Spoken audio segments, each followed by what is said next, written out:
우리에게 주시는 하나님 말씀은 갈라디아서 2장 20절 21절인데요. 일어나실 수 있으신 분들은 일어나시기 바랍니다. 두 절밖에 안 되니까 그냥 저희 같이 두 절 같이 읽겠습니다. 내가 그리스도와 함께 십자가에 못 박혔나니 그런즉 이제는 내가 산 것이 아니요 오직 내 안에 그리스도께서 사신 것이라. 이제 내가 육체 가운데 사는 것은 나를 사랑하사 나를 위하여 자기 몸을 버리신 하나님의 아들을 믿는 믿음 안에서 사는 것이다. 내가 하나님의 은혜를 패하지 아니하니 만일 그렇게 되는 것이 율법으로 말미암으면 그리스도께서 우리에게 주셨느니라. Today's scripture is found in the book of Galatians, 2nd chapter, verse 20 and 21. I'll be reading from the New King James Version. I have been crucified with Christ. It is no longer I who live, but Christ lives in me. And the life which I now live in the flesh, I live by faith in the Son of God, who loved me and gave himself for me. I do not set aside the grace of God, for if righteousness comes through the law, then Christ died in vain. May we receive his truth with open hearts. Amen.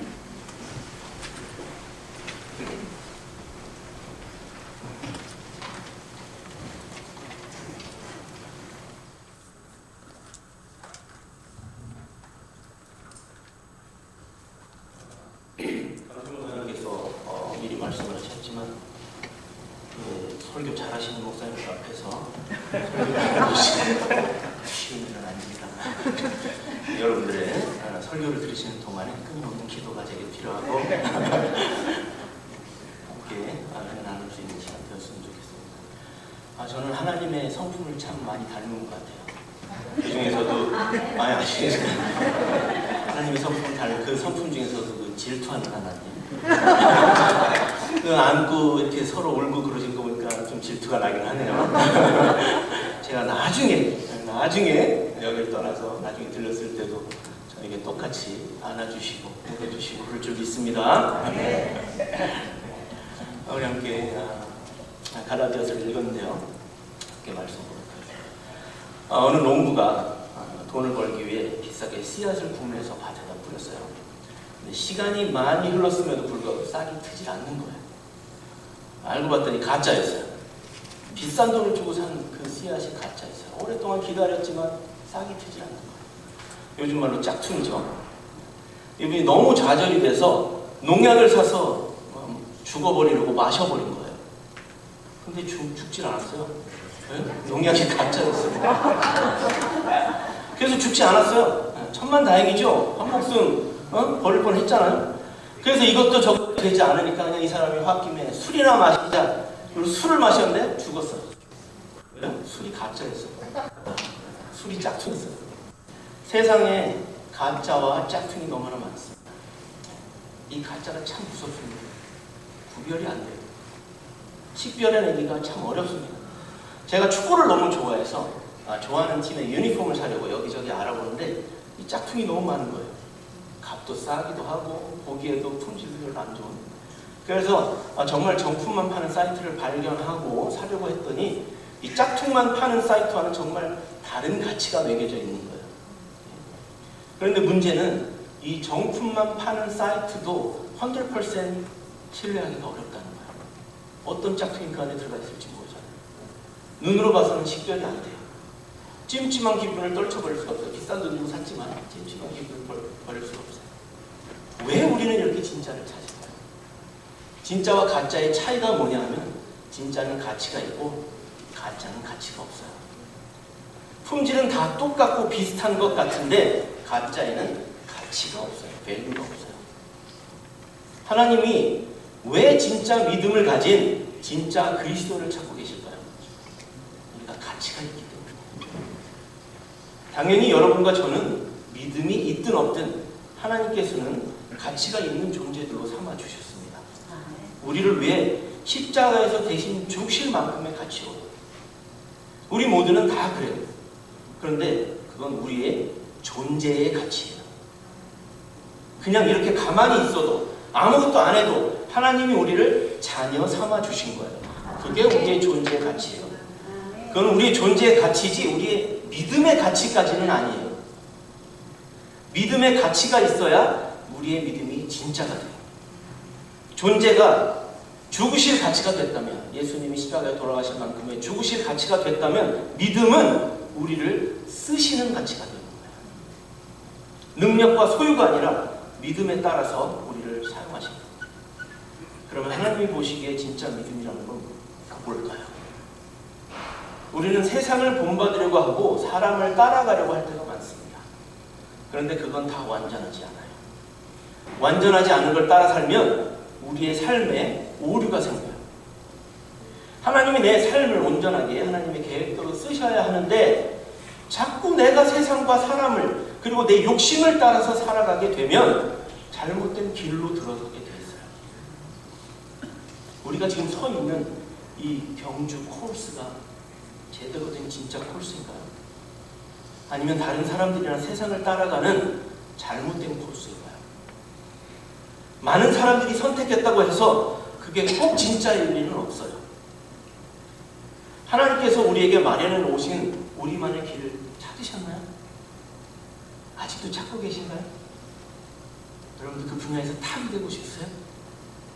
많은 사람들이 주시하고 옳다고 주장하는 그 길에서 벗어나 하나님이 우리에게 주신 그 길로 함께 경주하시죠. 늦어도 괜찮고 쉬었다 가도 괜찮아요. 하나님이 함께 하실 거예요. 힘들고 어려울 거예요. 많은 난관과 직면하게 될 거예요. 그래도 괜찮아요. 실패의 자리가 아니에요. 꾸준히 경주하십시다. 그러면 우리만의 경주에서 우리 모두는 완주할 수 있을 거예요. 우리 한 사람 한 사람 모두 탑이 될 거예요. 왜냐하면 우리의 경주에는 완주만이 있을 뿐이니까요. 우리에게는 오로지 믿음만이 필요할 뿐이에요. 경주를 마치기 위해서. 그러면 어떻게 해야 우리가 진짜 믿음을 가질 수 있을까요? 하나님을 닮아가야 하는 거예요. 하나님의 생각과 하나님의 마음과 하나님의 계획을 내 마음과 내 삶과 내 생각으로 그대로 옮겨서 살아가는 게 진짜 믿음이에요. 오늘 본문 말씀으로 가볼까요? 20절 말씀에 내가 그리스도와 함께 십자가에 못 박혔나니 그런즉 이제는 내가 사는 것이 아니요 오직 내 안에 그리스도께서 사시는 것이라. 사도 바울의 이 고백은 신앙인의 정체성을 가장 분명하게 보여주는 말씀입니다. 이제는 내가 사는 것이 아니라 내 안에 그리스도께서 사신다는 이 말씀이 여러분의 고백이 되어지기를 소망합니다. 우리는 예수를 믿는다고 하면서도 여전히 내가 주인이 되고 살아가고 있지는 않는가요? 이 말씀을 통해 나는 누구인가? 누구를 위해? 무엇을 위해 사는가를 다시 돌아보기를 원합니다. 사도 바울은 내가 죽었다. 내가 십자가 못 박혔다. 내가 죽었다 하고 선언합니다. 이 말은 단지 상징적인 표현이 아니라 자아의 죽음을 의미하는 거예요. 내 욕심, 내 자랑, 내 의지, 내 뜻대로 살던 옛 자아가 예수님과 함께 십자가에 못 박혀 죽었음을 고백하는 것이에요. 예수님을 믿는 것은 단지 종교 하나를 선택하는 것이 아니라 나를 내려놓고 예수님을 내 삶의 주인으로 모시고 사는 삶의 전환인 거예요. 이제는 내가 사는 것이 아니요 오직 내 안에 그리스도께서 사시는 것이라. 이제는 내가 주도하는 인생이 아니라 그리스도께서 주도하시는 삶, 그분이 나의 중심이 되어 살아가는 인생입니다. 이것은 매우 도전적인 말씀이죠. 내 삶이 너무 중요하거든요. 우리가 살아갈 때 나의 계획, 나의 편안함, 나의 기준을 내려놓고 예수님의 뜻을 따라 살아가는 것, 그것은 매우 어려운 일이죠. 주님이 내 안에 사신다면 내 말, 내 행동, 내 생각, 내 태도에서 그리스도의 향기가 드러나야 되는 거예요. 우리가 옆에 어떤 사람 가까이만 가도 이게 무슨 냄새야? 어떤 이런 아름다운 냄새가 이 사람에게서 풍겨나지? 이 사람의 행동을 보고 이 사람의 말을 보고 우리의 어떤 그런 걸 발견하는 게 아니라 우리 안에 계시는 예수님을 발견하고 그 향기를 맡는 거예요. 그게 예수 그리스도의 뜻대로 살아가는 삶인 거예요. 그러면 우리가 어떻게 이 삶을 살아갈 수 있을까요? 바울은 믿음 안에서 사는 것이라고 말합니다. 그 믿음은 어떤 믿음입니까? 나를 사랑하사 나를 위하여 자신을 버리신 예수 그리스도를 향한 감사와 확신의 믿음이에요. 내가 잘나서 내가 의로워서 구원받는 것이 아니라 하나님의 은혜로 내가 살아간다는 믿음. 그게 참 믿음인 거예요. 바울은 은혜를 절대 가볍게 여기지 않았습니다. 하나님의 은혜를 헛되이 하지 않겠다. 헛되이 하지 않겠다. 이렇게 고백했어요. 예수님의 십자가의 죽음이 헛되지 않도록 그 은혜에 합당한 삶을 살아야 한다는 강한 책임감을 가지고 있었던 사람이에요. 우리는 어떤가요? 그런 책임감을 가지고 살아가나요? 십자가의 죽음이 헛되지 않도록 그 은혜에 합당한 삶을 살아가겠다. 이 믿음이 우리에게 있어줘야겠습니다. 오늘날 우리도 이 고백이 있어야 합니다. 주님의 피값으로 사신 내 인생 더 이상은 내 마음대로 살 수 없어요. 내 마음대로 살 수 없는 거예요. 제가 커피를 많이 좋아합니다. 하루에도 몇 잔씩은 마시고 큰 잔으로 마시는 것뿐 아니라 커피에 대해서 연구하고 테스트해서 최고의 맛을 만들어내려고 노력하는 중입니다. 요즘은 유튜브에 좋은 영상이 너무 많아요. 그죠? 저도 거기에서 힌트를 많이 얻는데 어떤 원두에서 어떤 맛이 강하고 물의 온도는 어느 정도 맞춰야 하고 그라인딩은 어떻게 해야 하고 원두를 갈아서 어느 정도의 양에 어느 정도의 추출물을 얻어내야 최고의 맛을 낼 수 있다 등등. 복잡하죠? 말씀을 들어도. 그래서 복잡해요. 이거를 그냥 처음부터 끝까지 그 순서에 맞춰서 막 그라인딩하고 템핑하고 막 물의 온도를 맞춰가면서 그래야 좋은 추출물을 얻어낼 수 있는 거예요. 그래야 저희들이 원하는 아도 마실 수 있고 아메리카노도 마실 수 있고 그런 거예요. 제가 단지 동영상을 보고 그대로 따라만 한다면 어느 정도의 맛은 낼 수 있겠죠. 그렇죠? 그 레시피를 위해서 드는 시간과 노력을 하지 않아도 되니까 편하고 효율적이겠죠. 그것만 따라하면 되니까. 그러면 나의 커피를 내리는 실력은 늘까요? 아닐 거예요. 실력은 그대로이면서 그냥 따라할 뿐이에요. 그러니 그건 완전한 내 것은 아니죠. 요리를 시작합니다. 요리할 때마다 아이패드를 갖다 놓고 요리법을 찾아요. 매번 똑같은 요리할 때도 똑같은 요리법을 찾아서 레시피를 보면서 이해를 합니다. 그러면 내 요리가 늘까요? 안 늘까요? 안 늘어요. 식당에서 주방장을 뽑을 때 아이패드 갖다 놓고 레시피 보면서 요리하는 주방장을 뽑을까요? 아니면 자기만의 레시피가 있어서 독특한 맛을 가지고 있는 그것을 만들어낼 수 있는 그런 주방장을 원할까요? 자기 레시피만이 있는 그런 주방장을 원하겠죠. 성공한 사람들의 사례로 많이 나와 있는 많은 지침서들이 있습니다. 성공적인 비즈니스를 위한 꼭 해야 할 7가지 습관, 이런 것들이요. 그 책을 읽고 그대로 하면 우리는 성공할 수 있을까요? 수많은 책들을 저희들이 읽었어요. 근데 우리는 왜 성공하지 못하는 것이죠? 책을 읽고 그저 맹목적으로 따라하는 것만으로는 성공할 수 없어요. 그 사람이 자기 분야에서 얼마나 노력했는지가 뒷받침이 돼야 그 책의 모든 내용들이 보물로 다가오는 거예요. 그게 근본인 거예요. 내 노력.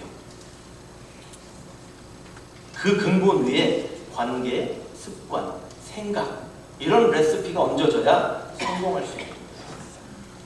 나의 커피를 사랑하는 마음에 열심을 더해서 수십 번, 수백 번, 수천 번을 실행해서 수많은 시행착오와 좌절을 겪어봐야만 진정한 나만의 레시피를 얻을 수 있는 것처럼 말이죠.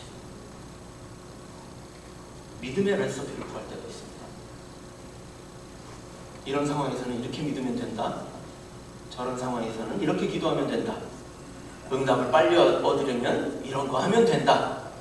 성공하려면 이 말씀 붙들면 된다. 복을 많이 받는 방법은 이런 게 있다라는 레시피. 그건 그냥 레시피일 뿐입니다. 구체적인 상황에 구체적인 믿음의 방법들이 있고 그것을 알려고 하고 있어요. 우리는 이런 거 있잖아요. 이 상황에 이 찬송이 딱이지. 그냥 요 상황에는 그냥 이 찬송을 불러야 돼. 아니야, 또 요 상황에 딱 맞는 구절도 알고 있어요. 말씀 구절을 알고 딱 피면 그냥 항상 읽는 구절이 딱 나오는 거예요. 이럴 때 이렇게 하면 이렇게 기도하면 직방이야. 뭐 이런 레시피들 말이에요. 휴스턴에서 장로교회 다닐 때 김기동 집사님의 집회가 있었는데요. 이분은 김기동 목사님 아닙니다. 김기동 집사님. 그때는 집사님이었다면 지금도 목사님으로 심호하고 계세요. 이분은 고구마 전도로 유명한 분이었어요. 고구마 전도가 뭐냐면 어떤 사람을 만나서 전도할 기회가 되면 우리 왜 고구마 익히고 나서 이게 익었나 안 익었나 그러면 뭐 하죠? 젓가락으로 찍 찔러보잖아요. 그죠? 쑥 찔러보는 거예요. 이 사람이 전도하려고 할 때 이 사람이 익었는지 안 익었는지 덜 익었는지를 쓱 찔러보는 거예요. 예수 믿으세요? 교회에 다니세요? 그러면 탁 나오는 말로 이 사람은 안 익은 고구마구나. 이 사람은 잘 익은 고구마구나. 이 사람은 식은 고구마구나. 이걸 안 돼요. 그래서 그 고구마 전도법을 막 하신 거예요. 근데 어느 날 이 고구마 전도법을 막 하고 있었는데 어떤 아이가 막 저쪽에서 인라인 타고 막 쫙 오더래요. 그러면서 지나가면서 예수 믿으세요? 그랬더니 난 믿어. 그랬더니 익은 고구마구나. 그러면서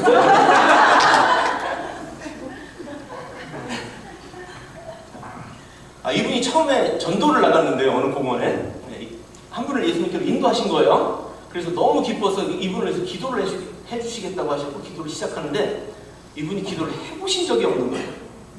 그래서 난감해하다가 주여 시작했어요. 주여. 그랬더니 다음날이 생각이 안 나는 거예요. 그래서 그냥 계속 주여만 외쳤어요. 주여, 주여, 주여, 주여. 그거 하다 보면 어떻게 돼요? 발동이 걸려서 점점 빨라지잖아요. 그죠? 그래서 주여, 주여, 주여, 주여 하면서 막 하시는 거예요. 주여, 주여, 주여. 옆에 분들도 막 손잡고 막 이러고 있는데 또 문제가 뭐였냐면 어떻게 끝내는지를 모르는 거예요. 그냥 막 발동이 걸려서 가고 있는데 이걸 끝내야 되겠는데 어떻게 하는지를 모르겠는 거예요. 그래서 주여, 주여, 주여 하다가 한 가지 생각이 난 게 있어요. 그러니까 주여, 주여, 주여. 속도를 줄이면서 마지막에 그냥 아멘도 아니고 주여 이러면서 끝내신 거예요. 그랬더니 옆에 있던 분도 한참을 그런 기도를 진입하셨는지 그렇게 한숨을 쉬더라고요. 믿음이 이분은 그렇게 기도를 받으신 이분이 끝 후에도 잘 믿음의 생활 하시면서 또 고구마 전도법을 또 받아서 잘 하고 계신다고 해요. 믿음이 우리의 삶을 변화시키고 우리를 강하게 합니다. 무엇을 기도하느냐도 중요하지만 믿음이 먼저예요. 이 고구마 전도하셨던 그분의 믿음처럼 이분을 내가 예수님의 자녀로 만들겠다. 그분은 아름다운 말로 기도하지 않으셨어요. 믿음만 갖고 이분에게 기도한 거예요. 주여 이름만 외쳤어요. 주여, 주여, 주여. 그랬더니 이분이 예수를 영접하고 지금은 어엿한 장로님이 돼서 교회를 심호하고 계시는 거예요. 믿음이 먼저인 거예요. 어떤 레시피가 먼저가 아니라 무엇을 기도하느냐 중요한 믿음이 먼저입니다. 우리가 가지고 있는 편하고 효율적인 믿음의 레시피가 우리를 변화시키고 강하게 만드는 게 아니에요. 믿음 자체가 우리를 버티게 하는 거예요. 허망하고 힘든 일이 오면 그 상황을 믿음으로 버티는 게 아니라 그 상황을 버티는 게 아니라 그 상황에서 믿음 자체를 버텨야 하는 거예요. 그 상황이 우리 왔을 때 그 상황을 붙잡고 막 힘들어하면서 그걸 막 내가 이거 안 넘어지리라 막 이렇게 버티는 게 아니라 그 상황 속에서 내 믿음을 버티는 거라고. 믿음이 굳게 서 있게. 상황 때문에 믿음이 흔들지 않도록 또 믿음을 지키고 유지해야만 하는 거예요. 그렇게 버텨낸 믿음이 상황을 버텨내게 하는 거예요. 믿음이 먼저예요. 다른 게 먼저가 아니에요. 감사하기 어려워도 감사해야 하고, 기도하기 어려워도 기도해야 하고, 예배하기 꺼려져도 예배해야 하고, 사랑하기 힘들어도 사랑해야 하고, 순종하기 어려워도 순종해야 하는 게 믿음인 거예요. 어떻게 하면 우리가 그런 믿음을 가질 수 있을까? 항상 연구하시고 공부하시고 수십 번 수백 번의 오류를 거쳐서 강한 믿음을 가진 성도님으로 성장하시기를 기도합니다. 믿음을 버텨낼 때 버틸 힘을 얻게 되고 믿음을 지킬 때 지키시는 은혜를 받게 되고 믿음이 흔들리지 않을 때 붙들림 바 되는 거예요.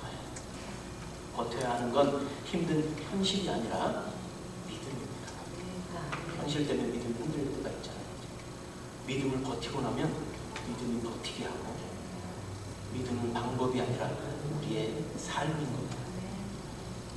우리는 구원받았나요? 그 증거를 보여주세요.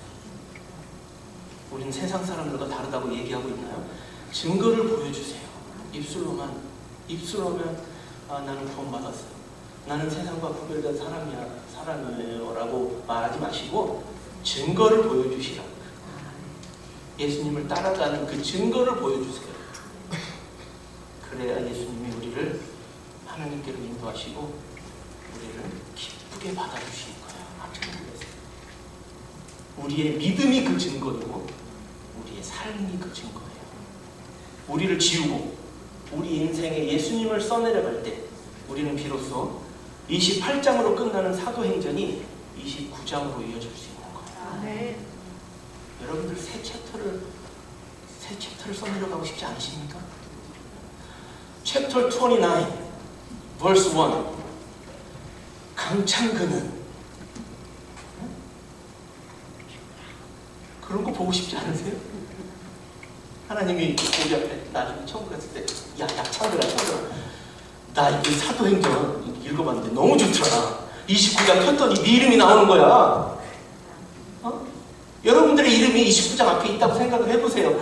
하나님이 얼마나 기쁘시겠어요. 그 증거의 삶을 사시기 바랍니다. 하나님이 여러분에게 지금 묻고 계십니다. 나를 믿느냐? 나를 신뢰하느냐? 내가 너의 구원자고 인도자고 내가 너의 아버지라는 것을 신뢰하느냐? 우리의 삶을 하나님께 온전히 위탁하고 예수님처럼 살아가기를 끊임없이 노력하시는 우리 커너스빌 영문 군우 형제 자매님들 되시기를 주님의 이름으로 축원합니다. 함께 기도하실까요? 오늘 받은 말씀을 생각하시면서 하나님 앞에 기도하겠습니다. 예, 맞습니다, 주님. 제 삶의 증거 나타나게 도와주시옵소서. 내가 믿음이 있다는 그 삶의 증거가 나에게서 나오게 하여 주시옵소서. 우리 함께 조용히 하나님 앞에 나가서 기도하겠습니다. 여러분들 괜찮으시면 앞에 나오셔서 기도하셔야 돼요. 여기 깨끗하게 치워놓으셨더라고요.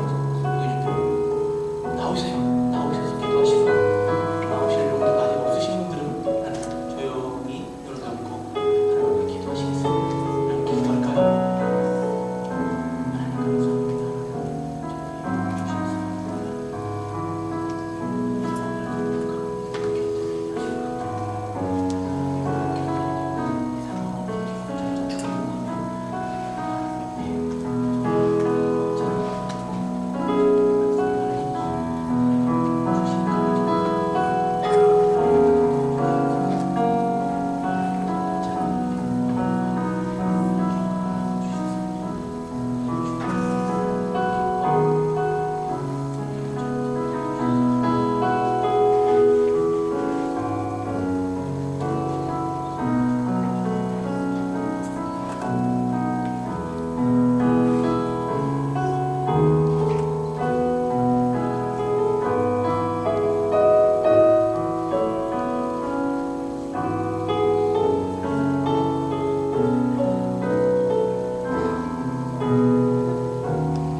우리의 삶을 통해서 하나님께 모든 것이 들려질 수 있도록 도와주시옵소서.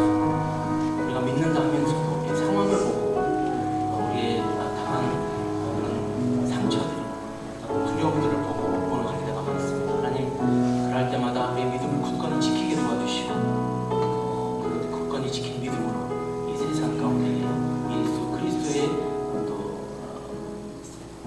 제자된 것, 또 하나님의 자녀됨을 증거하며 살아갈 수 있도록 인도하여 주시옵소서. 주님께서 함께 해주시기로 하고 예수님의 이름으로 기도합니다. 우리 다 함께 일어나셔서 찬양하겠습니다.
조사님도 마찬가지일 겁니다. 하늘을 잃고를 영문을 생각할 때마다 뭔가 애틋함이 있고 또 그리움도 있고 기도하는 그런 마음이 늘 사실은 있어요. 제가 여기 와서 또 강창근 영선 사장님께서 사역하시는 거 보니까 2주밖에 참여를 안 했지만 큰 희망이 있습니다. 이 영혼이 하나님 앞에 정말 바로 세워지고 축복받는 그런 쓰임받는 그런 교회가 될 것이라는 그런 희망이 많이 있어요. 이렇게 기도하겠습니다. 우리 강사님이랑 성도님 모두 함께해서 크게 하나님 사이 이루어가시는 그런 교회가 되도록 그렇게 기도하겠습니다. 다 같이 기도하겠습니다. 지금은 우리 주 예수 그리스도의 은혜와 하나님의 사랑하심이 또 성령님의 임재하심이 광야를 지날지라도 모든 염려를 주님께 맡기며 또 나를 지우고 온전히 예수님만 이름만 새기는 우리 모든 하나님의 백성들 위해 또 카는스빌 영문 위에 우리 강창근 강영선 사관님 위에 지금부터 영원까지 함께 하시기를 간절히 축원하옵나이다. 아멘.